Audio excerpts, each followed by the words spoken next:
गुरुजी के गाय को पता होता को जो तो भैया को हिस्सा है, तो उन्हें खूब अच्छी ताकत से दबाओ कि गुरुजी कह रहे बस भैया हमें नहीं तुमसे सेवा करवाने, ऐसी सेवा थोड़ी होती है। अच्छो ही दबा दो पूरी गुस्सा गुरुजी के पाँव पे ही निकाल दे। अब उन्हें गुरुजी ने सोचा कि एक काम करो, कहते तो हो ही लो, अब एक काम करें पहुंचे भैया, छोटे भैया ने भी खूब सेवा करी। सेवा करने के बाद फिर जो है कहा गुरुजी हमें भी अब सेवा को मौका दो, अब चरण मरण दबा ला। ठीक है। तो जैसे ही जो है छोटे भाई ने पैर को दबाया, अब उन्हें तो खींच के मरोड़ दो तो पाँव अच्छो ही, तो जैसो दबाओ सो गुरुजी कह ले भैया रेन दो ने दबाव के ले काहे। अरे बोले वो छोड़ो बात, बोले बताओ तो गुरुजी ने कहा देखो तुम्हारे बड़े भैया कहते गए जो पाँव तो खूब अच्छे से दबाओ, लेकिन पता नहीं जो पाँव इतने जोर से दबाओ के पाँव नहीं रख पा रहे, इतना दर्द कर लो। तो छोटे भैया को चढ़ी गुस्सा, अपनी पत्नी से कहने लगो भैया वो की इतनी हिम्मत उन्हें हमारे हिस्सा को हाथ लगाओ। अपनी पत्नी से कहने लगा एक काम करो कुल्हाड़ी ले आओ, आज उनके हिस्सा को निपटाई दे, है ना। तो आजकल के शिष्य ऐसे होते। अच्छा शिष्य ही नहीं होते, कछु गुरुजी भी ऐसे होते। कैसे? एक गुरुजी थे, उनको पाँव दबावे को बहुत शौक था भैया। तो अपने 2-4 शिष्य विद्यालय में रहते थे, पढ़ते थे, उनको बहुत शौक था पाँव दबाने। अब एक चेला को बुलाओ, बोले थोड़ी सेवा करो। तो भोजन करने के बाद रात्रि के 8 बजे जो है वो चेला पहुंच गया, गुरुजी के पाँव दबाने लगो। पाँव दबाते दबाते जो है जब 2 घंटा हो गए, 10 बज गए, गुरुजी आंखें बंद करके सो रहे। अब 10 बजे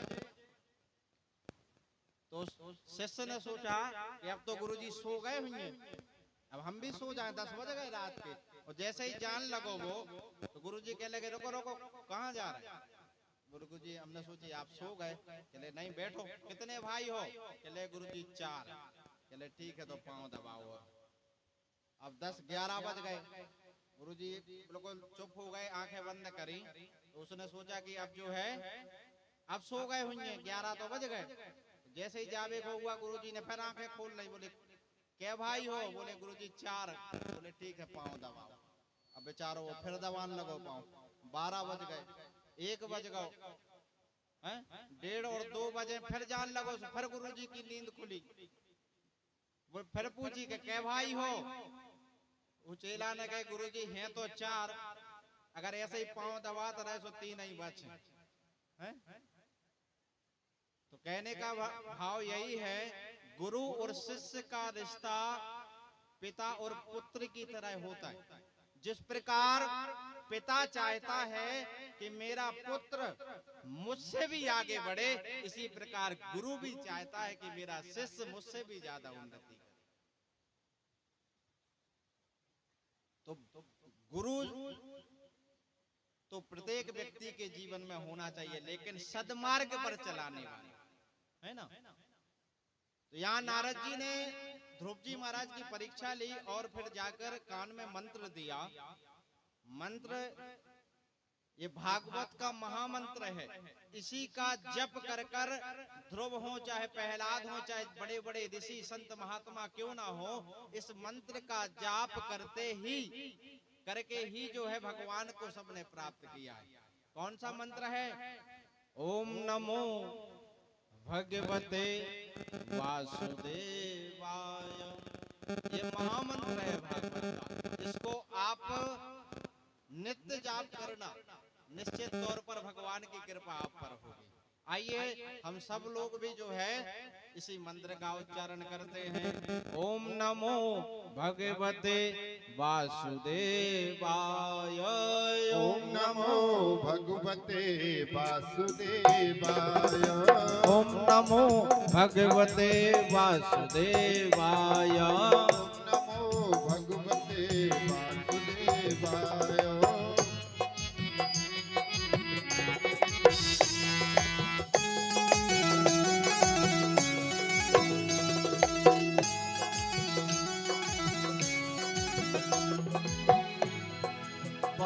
वासुदेवाय नमो वासुदेवाय वासुदेवाय नमो वासुदेवाय ओम नमो भगवते वासुदेवाय ओम नमो भगवते वासुदेवाय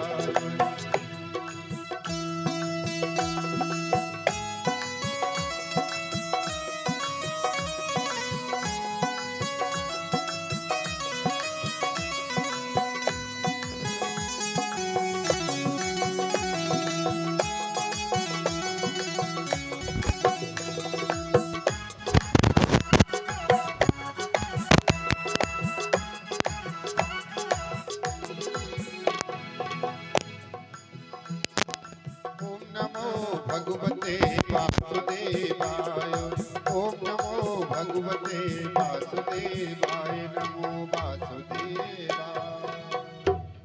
इस मंत्र दिया, इस मंत्र को जब नारद जी ने ध्रुव जी महाराज को दिया और कहा कि जाओ निधिवन में जाकर भगवान की तपस्या करो। 6 महीने तक इसी मंत्र का जाप किया। पहले 1 महीने तो केवल फल खाकर जाप किया, फिर जो है केवल जल पीकर, फिर जल को भी छोड़ दिया, फिर जो है वायु का पान करते करते ध्रुव जी महाराज ने घोर तप किया। 5 वर्ष की अवस्था में ध्रुव जी महाराज ने परमात्मा को प्राप्त किया। आप जो भगवान का नाम लेते हैं ये कभी निस्सार्थक नहीं जाता है, ये सार्थक ही रहता है। भगवान का चाहे आप किसी भी प्रकार से नाम ले लो, भाय को भाय अनख आलस नाम जपत मंगल दिशि दस। भगवान का नाम तो कल्याण करने वाला है। आप चाहे भाव से गाओ चाहे कुभाव से गाओ, भगवान का नाम तो कल्याण करने वाला है। जिस प्रकार अग्नि का काम है जलाना, आप चाहे जानबूझ के पकड़ लो अग्नि के लाने तो जल हो, और अगर अनजाने में भी हाथ लग जाए तो जल हो। करंट की डोरी को आप चाहे अनजाने में छू लो और चाहे जानबूझ के छू, करंट तो लगेगा। इसी प्रकार परमात्मा का नाम आप चाहे भाव से गाओ चाहे कुभाव से गाओ चाहे आलस्य से गाओ, भगवान का नाम कल्याण ही करने वाला है।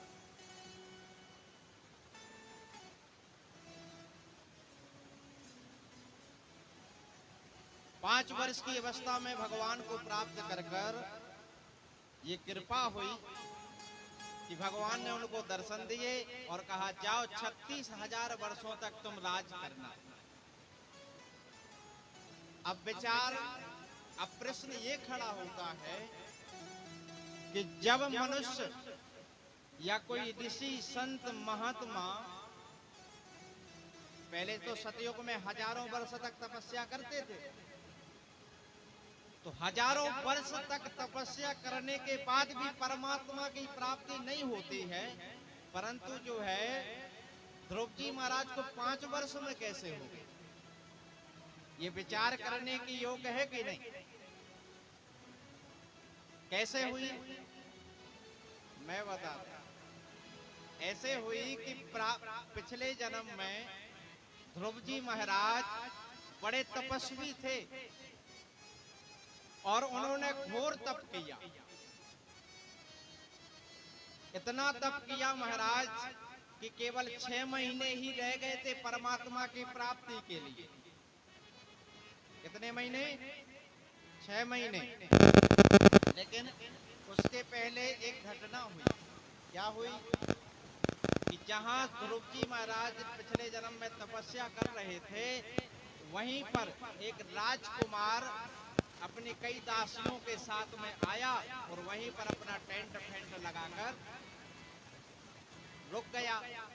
अब खूब नाच गाना हुए, खूब नाच गाना हुआ। ध्रुव जी महाराज जहां तपस्या कर रहे थे, उन्होंने मन में विचार किया कि ये अच्छे आ गए, अच्छा मना भी नहीं कर सकते, राजा को कौन मना करे। ध्रुव जी महाराज ने कुछ नहीं कहा, वहां खूब नाच गाना और सब वहां पर आ गए, क्योंकि राजकुमार थे वो। तो जब नृत्य चल रहा था उस समय द्रौपदी महाराज का मन थोड़ा सा भटक गया। उनके मन में ये भावनाएं आ गई कि राज्य काज में तो बहुत आराम है, बहुत वैभव है, हाँ? बहुत सुख सुविधाएं हैं राजकुमार के राजा के लिए। तो ये मन की भावनाएं वहां व्यथित हुई। तब परमात्मा ने उनको दर्शन दे दिया। उनका अंत समय हुआ और अगला जन्म जो उनकी भावनाएं हुई थी, ये तो राजघराने में बहुत ऐश और आराम रहते हैं, तो अगला जन्म उनको अगला जन्म राजा के यहाँ मिला। लेकिन कहते हैं कि आपकी तपस्या और आपका सत्कर्म जन्म जन्मांतर तक चलता है, तो वो तपस्या यहाँ भी उनको काम आई। तुलसी माता के द्वारा उनको जो है प्रेरणा मिली, नारद जी जैसे गुरु मिले और उन्होंने तपस्या की, क्योंकि उनका मन पहले से ही परमात्मा के प्रति झुका हुआ। मैंने तीसरी बार ये बता रहा हूँ, ये हमारा जो जन्म होता है, ये हमारा एक जन्म नहीं है। ऐसे कई जन्म जन्मांतर से हम जन्म लेते आ रहे, फिर मर रहे, फिर जन्म ले रहे, फिर मर रहे, है ना।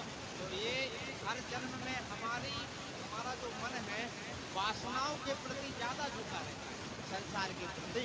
मेरी पत्नी, मेरा मकान, जमीन जायदाद, आराम से इन चीजों में ज्यादा लगता है, परमात्मा के प्रति कम लगता है। परमात्मा की विशेष कृपा होती है जिसकी पर, वही उन तक पहुंच सकता है।